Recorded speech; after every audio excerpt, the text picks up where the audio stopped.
All right, hi guys, welcome back. This is the 5th episode of the podcast. In this episode, we are focusing on identity. Specifically, the interview that we will be playing focuses on the Celiac community and how it affected the lives of one of the students here at Montclair, and just gives a deeper insight on the community and all of that. So the interview that we will be playing is conducted by Annalena. She's a student here at Montclair. And yeah, hope you enjoy. For my first interview, I'll be speaking to my mom, Stephanie Petriello. She is an educator, a small business owner, a PhD student, and a part of several different communities. I chose to speak to her today to see her personal look on a community we both share. Hi, Mom. Hi. Thanks for having me on your interview. Thanks for helping me with my assignment. So I have to ask you a few questions that we can get into. So first, can you tell me a little about the community that we're a part of? Okay, so there are many that we're a part of, but one that we have been a part of, you and I, and you welcomed me to it, is the celiac disease community. So when you were 2 years old, you were diagnosed with an autoimmune disease that we had never even heard of. So as our first child, we knew nothing. Facebook was, it wasn't as popular. I mean, it had started to be popular, but when we learned of your diagnosis, we really had to educate ourselves. So immediately I reached out to people who knew this disease and could help us with food and helping you get better. So of course, like, that community consists of all your medical professionals, your aunt who is a pediatrician and who knew obviously a little bit more than we did. But definitely we quickly, I would say within weeks, we had to change our entire households, our kitchen, our shopping. So it was definitely overwhelming, but thank God for the community, because I don't know what we would have done.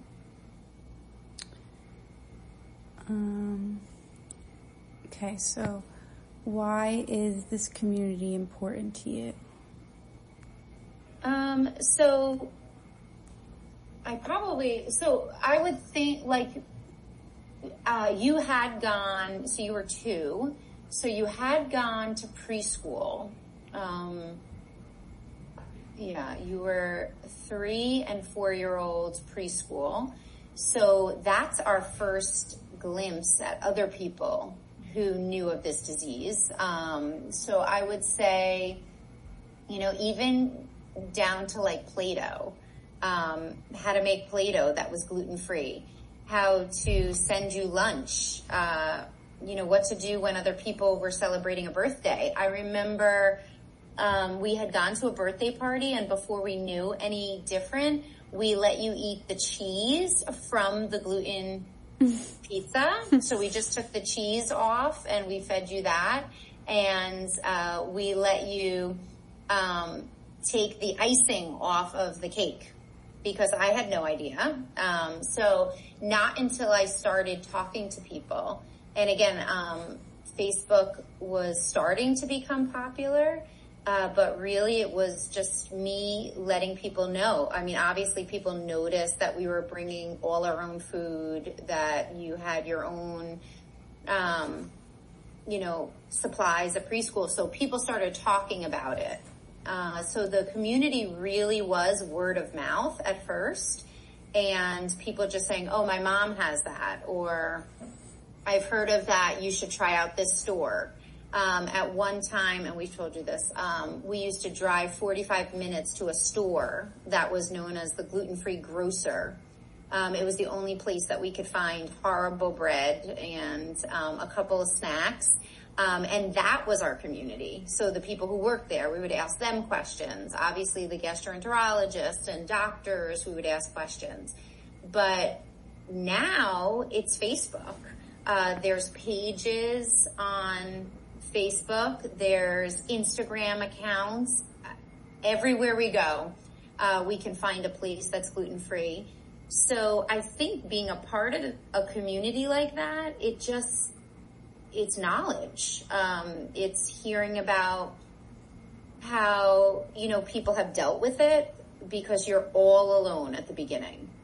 We had no idea what we were going to do. I mean, Sunday dinners, we were like, how do we go to Sunday dinner if we can't have pasta? And do we redo a whole kitchen? Mm-hmm. Does everybody in the house, are they gluten-free? So I think hearing about other people's experience, and then also the symptoms that their kids were feeling, it just made you feel part of something and not so alone in the diagnosis. Okay. And that's, you would say, a strength of the community, how like everyone kind of, they share their experiences, and are there any other strengths, do you think, about this community? From being a part of the community, I would say a definite strength is friendships and just not feeling so isolated. But I also think it's just seeing things differently. Because, like, for example, I think when you, probably from 2 to about 8 years old, we didn't eat out anywhere. Mm-hmm. If we ate out, I brought my own food. So I think also the strength is to see how other people live this life. And, one, not being isolated, but also being open to different perspectives. Like this, we have to make this life work for you and for our family, and being open to others' ideas. So seeing other people travel. I mean, we went to Italy and we were able to feed you and not be so uptight, eating a meal, because other people are doing it, and it's possible. Okay. So are there any issues or other challenges that are important to this community that are addressed, maybe in the Facebook pages or Instagram or word of mouth through friends? I think where you get to hear other people's perspective, but I think the negative maybe, or the challenges, would be that every person is different. Mm-hmm. So, for example, on Facebook, you'll see parents saying, my kid was contaminated, cross-contaminated, and was vomiting, and is in the hospital on an IV. That was mm-hmm. never our situation. Even at your sickest, when you were about 1.5 years, 2 years old, you were still eating, you never complained of a bellyache. You spoke beautifully at 2. You could have easily said, I don't feel good, or I'm sick. That was never the case. And hearing what other people go through makes you question. So I think that's a challenge. Like, do we have the right diagnosis? Are we doing something wrong? Can she just eat gluten? Mm-hmm. I think also there is a lot of misconceptions, especially of eating gluten-free. So if you follow certain people on Instagram, you might see them say there's certain gluten that they can eat. And that might be the case for them. They might not be diagnosed with celiac. They might just be gluten intolerant. So I think that's a challenge, because no 2 celiac patients are the same, and no 2 families do it the same way. There are 2 families, that I'm constantly messaging telling them about new recipes or new bakers that we found, and they'll say, oh, I would never eat that. I would never serve my kids that. Where I might be comfortable, serving you and your siblings something that I feel safe with, but they don't. Or you don't react and they do. Okay. So I think that's a challenge. I think hearing how different the disease can look for so many people makes you maybe assume that it's going to look that way for you, and it doesn't necessarily do that. Okay. Well, thank you for sharing. You're welcome. I like the gluten-free community. I like celiac, the celiac people. It's not what we had planned for raising our kids, but it does make sure that we eat healthy and conscious. So. Okay. Well, thank you. Oh, you're very welcome. This was a great interview. I love how articulate the mom was and how detailed she was. And I didn't know what celiac was at first, but then I remember I saw a commercial about it a few years ago on how there are some people who can't have gluten and have to have completely different foods because of it. And I think it's very interesting how her daughter's diagnosis led to her having to change her entire life and way of living, and how it had to change what she purchased from the grocery store and what she cooked. And I think it was interesting how she even had to get Annalena a gluten-free play doll. And what I love about what she mentioned was how there's a lot of support within the community, and how a lot of the people with celiac in their families love to support other families. And I love how technology helped her with finding other people who have celiac and also have some information to give out to her. So I love how there's a great sense of belonging and that need to want to help other people. And Yeah, I agree. I'm in the same boat. I really also did not know much about the celiac community.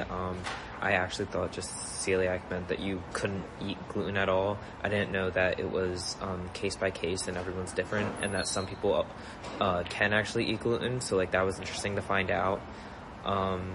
But listening to this interview, I definitely learned that being celiac can be such a struggle, because there's not many, there's more options now that we have more knowledge about the community and about the disease itself.